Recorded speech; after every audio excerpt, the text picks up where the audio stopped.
সবাইকে অনেক স্বাগত আর অনেক ভালোবাসা জানিয়ে আজকের ব্লগটা শুরু করছি। আশা করছি সবাই খুব ভালো আছো বন্ধুরা। আমরাও তোমাদের আশীর্বাদ ও ভালোবাসায় বেশ ভালো আছি। এদিকে দেখো টুকটুক করে কাজ কিন্তু প্রায় অনেকটাই এগিয়ে গেছে। আজ হচ্ছে শাটারিং লাগানো।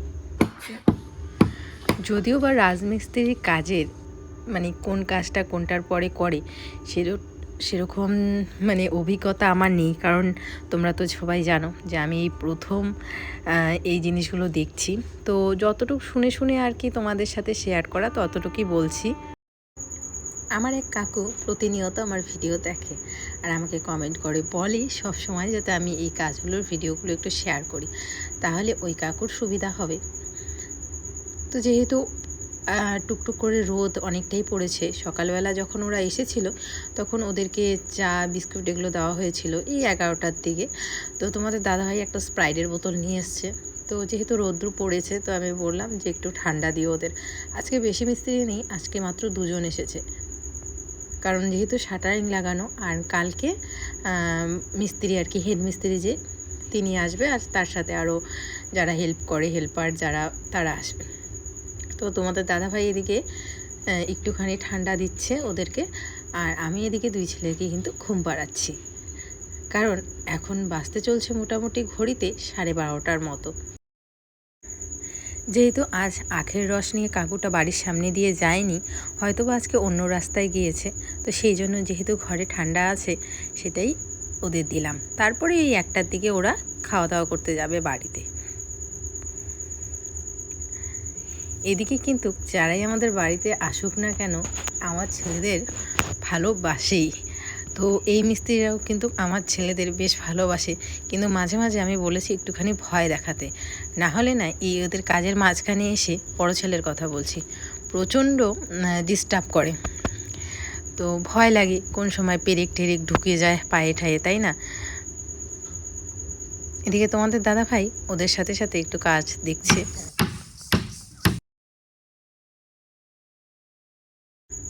দুই ছেলেকে ঘুম পাড়িয়ে এদিকে আসলাম কলে পাড়ে। স্নান কিন্তু এখনও হয়নি, আমার পুজোও বাকি আছে। তার আগে ভাবলাম যে হাঁড়িটাকে একটুখানি পরিষ্কার করি। এই হাঁড়িটার কথা মনে আছে? এই ঠান্ডার দিনে এই হাঁড়িটার মধ্যে করেই গরম জল করতাম উনানে ছেলেদের জন্য। শুধু ছেলেরা কথা ভুল, আমরা বাড়ির প্রত্যেকেই প্রায় গরম জল করে করে কিন্তু এই হাঁড়িটার অবস্থা খুব খারাপ করে দিয়েছি। তো আজকে বসেছি হাঁড়িটাকে পরিষ্কার করতে। যদিও বা সম্পূর্ণ হাঁড়িটাকে পরিষ্কার করতে পারবো না, 2 দিন লাগবে একটু সময়। তো ঠিক আছে, আজকে খালি কালিগুলো পরিষ্কার করে নিই, আবার যেদিন সময় পাবো সেদিন না হয় করবো। এদিকে আমার শরীরের অবস্থা কি হয়ে আছে জানো, একদম পুরো পাগলের মতো। আর এদিকে ওকে জানি কি বলছিলাম যে ক্যামেরাটা অফ করে তারপরে যাও, কোথায় যাবা। কালির হাঁড়ি কড়াই মাজার অভিজ্ঞতা আমার নেই, তো সেই জন্য আমার খুবই কষ্ট হয় এই কালির হাঁড়ি কড়াই এই সমস্ত কিছু মাজতে। মামা বাড়িতে যেখানে থাকতাম আমার কালির হাঁড়ি কড়াই কোনো কালিই ছিল না, কারণ ওখানে সবসময় গ্যাসেই রান্না হতো। আর বাসন ধুইনি সেই কথাটা ভুল, বাসন ধুয়েছি কিন্তু এই কালির হাঁড়ি কড়াই তো ধুইনি না। তো এখানে এসে প্রথম আমার খুব খারাপ লাগতো, আমার কালির হাঁড়ি কড়াই মাজতেও পারতাম না, সেরকম পরিষ্কারও হতো না। কিন্তু সময়ের সাথে সাথে সমস্ত কিছুই পরিবর্তন হয়েছে, আর আমিও অনেক পরিবর্তন হয়ে গেছি। এখন অনায়াসে পরিষ্কার যতটুকু করতে পারি বেশ পরিষ্কারই হয়, অতটাও কালি থাকে না এখন। তো যাই হোক, দেখো এত দূর অবধি আজকে কাজ হয়েছে, আরও কাজ করবে ওরা। আর এদিকে তোমাদের দাদা ভাইয়ের এক বন্ধু এসেছে ওর ঘরের কাজ দেখার জন্য। আর এদিকে দেখো আলুর বস্তা লোড করা হচ্ছে গাড়িতে। এই একটা সময় যখন আমাদের বাড়ির সামনে দিয়ে এই গাড়িগুলো প্রচুর যায়, আর তাছাড়া কিন্তু সচরাচর সেরকম এই গাড়িগুলো আসে না এই রাস্তায়। এমনিও বড় গাড়ি আমাদের এই রাস্তাটাতে খুব কমই আসে, টোটো, সাইকেল, অটো এগুলোই আসে, কারণ আমাদের রাস্তাটা অনেকটাই ছোট, সেই জন্য। এদিকে দেখো আমার যে ভাসুর আছে, সেই ভাসুরের গাড়িতে সব বাচ্চা কাচ্চা, পাড়ার বাচ্চা কাচ্চারা মিলে এখানে আনন্দ করছে। সবাই গাড়িটার পেছনে উঠে লাফালাফি করছে। এদিকে মিথিলও জেদ করছে এখানে উঠতে, কিন্তু প্রচণ্ড বালুর জন্য আমি এখানে একে ছাড়তে চাচ্ছি না। হাঁড়ি বাড়ালে এটা উঠবে, চেপে উঠতে হবে।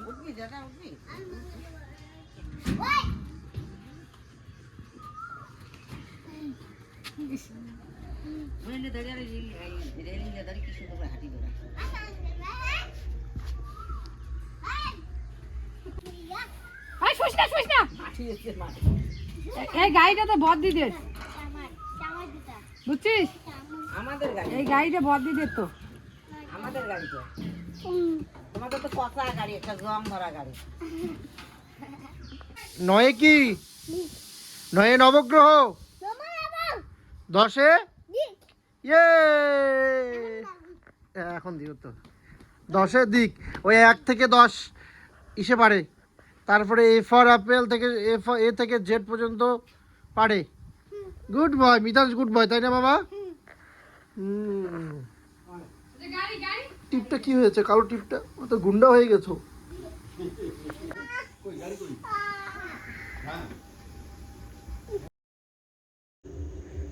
গুড মর্নিং বন্ধুরা, যেহেতু দুদিনের ব্লগ একসাথেই দিচ্ছি তোমাদের সাথে, পরের দিনই সকালের ব্লগ তোমাদের সাথে শেয়ার করলাম। এদিকে বড় ছেলের খাবার দিয়ে দিয়েছি, শুধু বড় ছেলে না, সাথে এখানে ওর বাবাও খাবে। ওই সকালের খাবারটা ওর বাবাকেই বলে খাওয়া চলছে বন্ধুরা, 9টা 4। আর এদিকে দেখো আমার ভাত প্রায় হয়েই গেছে, বেশিক্ষণ আর নেই সময় ভাত হওয়ার, তো আর একটু জাল উঠলেই ভাতটা হয়ে যাবে। আর এদিকে কড়াই বসিয়ে দিয়েছি, আজকে রান্না করব হচ্ছে টমেটোর চাটনি, টমেটো কেটে নিয়েছি। আর তার সাথে এই যে জেঠিমারা দেখো দিয়েছে হচ্ছে করলা, আর এই করলাগুলো কিন্তু ওদের গাছের, তো এই করলা দিয়েছে, করলা ভাজা করব। আর বেশি কিচ্ছু রান্না করবো না, এদিকে আমার ডাল সেদ্ধ হয়ে গেছে, তো ডাল, করলা ভাজা, টমেটো চাটনি আর পাঁপড় ভাজা করবো, বাস এইটুকুই রান্না। মিস্ত্রি আসবে বন্ধুরা একটু পরেই, মোটামুটি 9টা সাড়ে 9টার মধ্যে ওরা চলেই আসে আর কি। তো আর আমাকে দেখো জেলি পাগলিগুলোর মতো লাগতেছে আর কি। তো কদিন আগে আবার একটুখানি ইসে হয়েছিল শরীরটা, আবার আর মাঝখানে আবার এরকম হয়ে গেছে। তো যাই হোক, মিস্ত্রি খাক বা না খাক, তবুও না মনে হয় কি থাকলে এই কাজটা, মানে আমাদের সংসারের কাজগুলো একটুখানি ঢিলা ঢিলা হয়ে যায়। তো দেখো বাবা আবার চলে আসছে ডিম বিক্রি করে, বাঁধাকপি আছে, আরও বাঁধাকপি নিয়ে আসছে দেখো তো।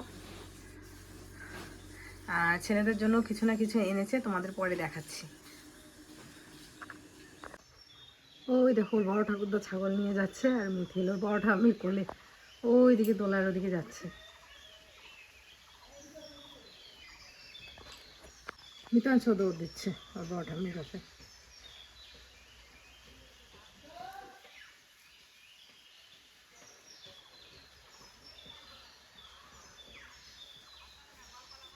ঝুল হয়েছিল সাইডে সাইডে, তো ঘর ঝাড় দিতে দিতে ওই ঝুলগুলো পরিষ্কার করে নিলাম।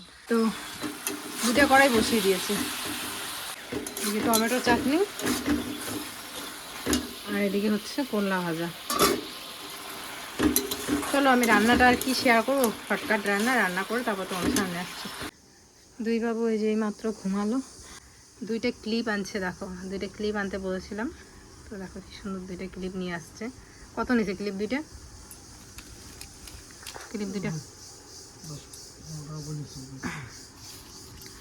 তারপরে ছেলেদের জন্য ক্রিম নিয়ে আসছে, এখন তো গরম পড়ে গেছে, এখন আর বড় প্লাস দেওয়া যায় না। এই যে একটা ক্রিম আনছে হিমালয়ার, একটা পাউডার আনছে হিমালয়ার, তারপরে একটা জলের যে খায় বাট, সে বাট। তারপর গরমকাল আসলে আমি এই ক্রিমটা ইউজ করি, ভিকো।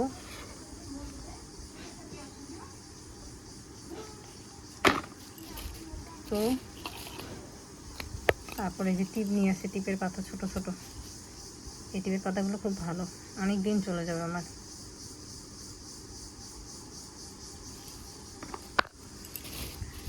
আর নিয়ে আসছে কলা, দেখো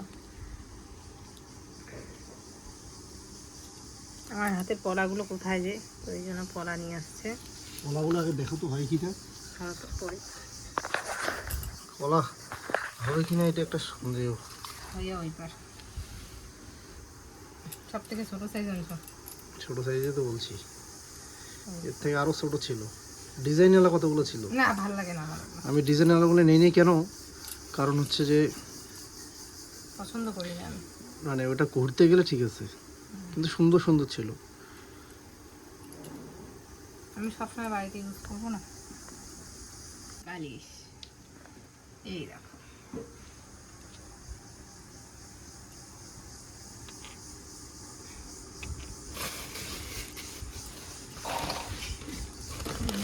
হচ্ছে নাইটি। ঠিক এইটু ক্রিমের দাম সেই। আমি মেঘালয় থেকে পিকো ইউজ করতাম। গোলগোলা নাইটি আনছো তো? গোলগালা আর একটা বোধ হয় এই যে এগুলো নাইটি আমার পরতে ইচ্ছা করে না। দেখাও এটা। এই নাইটিগুলো আমার পরতে ইচ্ছা হয় না বন্ধুরা। এগুলো একটু আঠায় নিবা বুঝছো? আটায় নিতে হবে, নিচ দিকে খাপাইতে হবে। তুমি কেন আনছো? এটা ঘুরাই দিবা। কেন ঘুরাই দিই? না আমার এগুলো ভালো লাগে না, এই নাইটি।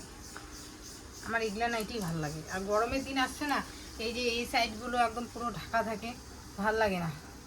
আর এই নাইটিগুলো আমার ভালো, কম দামি হোক কিন্তু কি বলতো আটাইতে হয় না। আর এই যে এতটুকু অবধি থাকে। মিতু বলতেছে এটা খাপাইতে হবে, এর জন্য ঘুরে দিয়ে আসতে। তো একটু খাপাই নিলে কি আছে? খাপাই নেবো, বিকালবেলা বাজারে যাবো, খাপাই নিয়ে আসবো, আবার ঘুরাই দেওয়া ভালোই তো লাগতেছে। হ্যাঁ সে আমি নিচ দিকে একটু, আর ওই তোমার সব দিকেই তো একটু একটু করে তুমি প্যাকিং করে ওই প্যাকেটটার মধ্যে ঢোকাই রাখবা, আমি যখন বাজার যাবো মনে করে দিবা।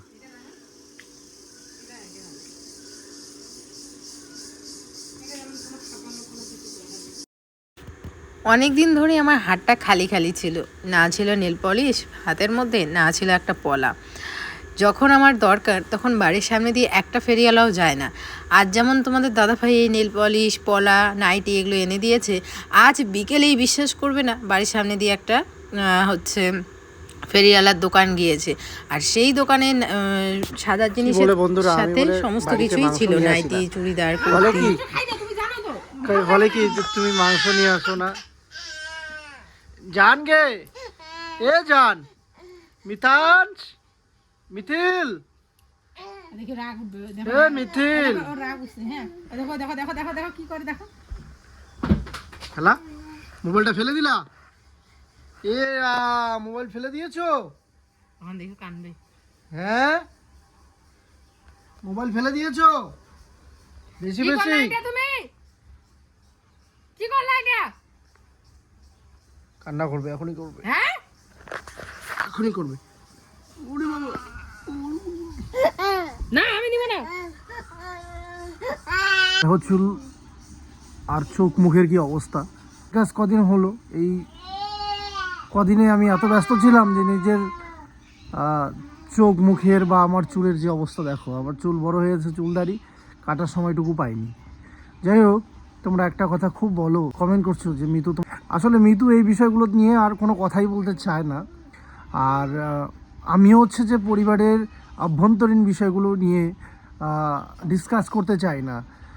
যেটা দেখাচ্ছি না সেটা নিয়ে কথা না বলাই বেটার। তোমরা আবার হয়তো আমার ওপর রাগ করতে পারো, খারাপ পেতে পারো। আমি জানি অনেকে অনেক কিছু আন্দাজ করছো। তোমরা একটা কমেন্ট খুব আসছে, আমি সেই কমেন্ট নিয়েও কথা বলতে চাই না। কী কমেন্ট আসছে সেটা অনেকেই বুঝে গেছো, কিন্তু সেই বিষয় নিয়ে ভিডিওতে ওই আলোচনা করা বা একটা পিন মারা কথা বলা আমি কিন্তু খুব পছন্দ করি না। তোমরা আগাগোড়াই দেখেছো, হয়তো মিতু মিস্টেকলি মনের অজান্তে বলে দেয় অনেক সময়, আরও অনেক আছে মানুষ যারা ইচ্ছাকৃতভাবেও বলে। তো সেই জিনিসগুলোকে কিন্তু আমি পুরোপুরি ইগনোর করার চেষ্টা করি সব সময়ই। তো যে কমেন্টটা তোমরা করছো, যে কোশ্চেনটা করছো, যে বিষয়টা জানার চেষ্টা করছো, আমি মুখে নিতে চাই না। কারণ কোথাও না কোথাও একটা কিছু বলতে গেলে আরও কিছু কথা আসবে, কথা উঠবে, কথা হবে। সেইটা তোমরা জানো যে আমরা কিন্তু আগাগোড়াই যে কোনো বিষয়ে বাড়ির মানে সেটা চাচ্ছি না। একদম টোটালি আমি স্টপড। আমি আমার মতো আছি, যেভাবে আছি সেভাবে ভালো থাকতে চাই। আর এটাই হচ্ছে চেষ্টা, বেশি কিছু বলতে চাই না তোমাদেরকে। যেটা দেখাচ্ছি সেটা একটু উপভোগ করার চেষ্টা করো। আমি জানি খুব খারাপও লাগে অনেক সময়, তোমরা অনেক কিছু জানতে চাও, সেটা বলতে পারি না। তোমাদেরও তো জানার ইচ্ছাটা জাগে, তাই তো কমেন্ট করো। তো বুঝতে পারি সবটাই, কিন্তু বলতে চাচ্ছি না এই মুহূর্তে। যদি খারাপ লাগে, কাউকে যদি কষ্ট দিয়ে থাকি, তাহলে এটি খুবই দুঃখিত, কিন্তু কিছু করার নেই। বলো, পরিস্থিতি যেমন তেমনই চলতে হবে, এই হচ্ছে বিষয়। আর হ্যাঁ, যখন পরিস্থিতি ওরকম আসবে যে বলতেই হচ্ছে, বাধ্য হচ্ছি, তখন না হয় সব কিছুই তোমাদেরকে বলবো, কিন্তু এই মুহূর্তে বলার প্রয়োজন মনে করছি না, কারণ ভালো থাকতে চাই সবাই। খেলে আসলো মহারাজ, আমার জ্যেষ্ঠ পুত্র। না তোমার মোবাইল ওয়াও, থ্যাংক ইউ। এই না হচ্ছে আমার বড় ছেলে। বন্ধুরা, মোবাইল পড়ে ফেলে দিয়েছিল ভাই, এই গদন মোবাইল ফেলে দিয়েছিল নিচে, আর দাদা আসে আমাকে দিয়ে দিল। হ্যাঁ, এই হচ্ছে না, বকু দিইনি তো বাবা, আমি তোমাকে আর এই হচ্ছে আমার একদম কি বলবো, মানে সোনার টুকরা ছেলে। মানে ওকে যদি একটু বড় আওয়াজে কথা বলা যায়, একটু যদি গালি দেওয়া যায়, বকু দেওয়া যায়, সেটা না ও খুব ভালোভাবে বোঝে। দেখো না চোখ মুখ অবস্থা কি করে। আমাকে বকা দেয়, ওকে যদি কিছু বলি না, ওর দাদা হ্যাঁ আমার ভাইকে বকা দাও, আমার ভাইকে বকা দাও এইভাবে। আর ওর দাদা কিন্তু খুব ভালো, মানে ভাইকে ভালোবাসে। ভাই ছাড়া কেউ যদি কোলে নিতে চায়, কালকে রাত্রেবেলা অর্ধেক রাতে উঠে বলে কি আমার ভাই কই, আমার ভাই কই। ঘুম থেকে উঠে এরকম করে বলে। আর আননোন পার্সন যদি কেউ পাড়াতে রাস্তাঘাটে যদি নিতে চায় না, সেটাতেও হচ্ছে অনেক রাগ দেখায়, নিতেই দেয় না। হ্যাঁ, আজকে রাস্তায় সেম হচ্ছে একজন নিয়েছিল, আর কি কান্না পড়ে আমি বাধ্য হয়ে গেছি, গিয়ে দুইজনকেই নিয়ে আসছি। মানে ওর ভাইকে কোলে নিতেই দিচ্ছিল না, ওর ভাইকে কোলেই নিতে দিচ্ছিল না, কাউকে দেয় না। এই হচ্ছে দুই ভাইয়ের সম্পর্ক। আমার আর কিছু নেই বন্ধুরা, আমার এই দুই ছেলেই হচ্ছে আমার কাছে এখন পৃথিবী। এদেরকে নিয়েই আমার স্বপ্ন দেখা, এদেরকে নিয়েই আমার বেঁচে থাকা। আমি আমার দুই ছেলেকে নিয়ে এখন সবসময় থাকি। আমি সন্ধ্যার পরে অনেকটাও কমিয়ে দিয়েছি বাজারে যাওয়াও, তার কারণ হচ্ছে যে যেটুকু সময় পাই, চেষ্টা করি বেশি সময় দেওয়ার ছেলেদেরকে। শুধু পড়াশোনার ক্ষেত্রে নয়, মানে তাদের সাথে সময় কাটানোটা খুব প্রয়োজন আমার মনে হয়। কিন্তু আরও যে মানে বিষয়গুলোকে ইগনোর করার চেষ্টা করি, আর দুই ছেলেকে নিয়েই সবসময় ব্যস্ত থাকার চেষ্টা করি, এই হচ্ছে বিষয়। তাই না বাবা? ছোটন, ও ছোটন, উম্মা দাও তো বাবা। ওলে বাবা, ওলে বাবা, যাও যাও যাও যা, আমার সোনা বাবা এটা। বাবা উলু দাও তো, জোগাড় দাও, জোগাড় দাও, জোগাড়। ওরে বাবা, লজ্জা হয়েছে করে বাবা, এইভাবে উলু। বাবা নম দাও তো, নম দাও তো, নম। মাথা কোনটা বাবা? মাথা কোনটা? মাথা, এটা তো কান। মাথা কোনটা? এটা তো কান বাবা। এই গাছটা বন্ধুরা এইখানে ছিল, তো ওই ঘরের কাজের জন্য কেটে মানে তুলেছিলাম। তুলে নেওয়ার পর একদিন আমার মনে ছিল না, আমি শুকনো জায়গায় মানে এমনি রেখে দিয়েছিলাম। তারপরে দেখো দুবেলা করে জল দেওয়া হয়, জল দিয়ে মনে হয় একটু বাঁচবে আর কি, মনে হচ্ছে বাঁচবে, জানি না। এত বড় সুন্দর গাছটা আমারই ভুলের জন্য এই সুন্দর গাছটা কিন্তু এই দশা হয়েছে, কারণ আমি তুলে একদিন শুকনো জায়গায় রেখে দিয়েছিলাম এমনি। আর এখন তারপরের দিন আমি এটা আবার ওই একটু এগিয়ে এনে এখানে লাগিয়েছি, যদিও 2 টাইম করে জল দিচ্ছি, জানি না কি হবে। গাছটা কিন্তু অনেক বড়, গাছটার নামও জানি না, তোমরা যদি জানো একটু কমেন্ট করে জানিও, কিন্তু খুব সুন্দর লাগে। এখানে সবাই খেলছে।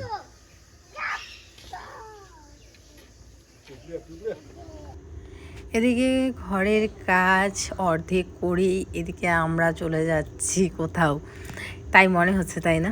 না বন্ধুরা, কোথাও যাচ্ছি না। আসলে আমরা যাচ্ছি না ঠিকই, কিন্তু ঠান্ডা কিন্তু আমাদের ছেড়ে চলেই গেছে, তাই না?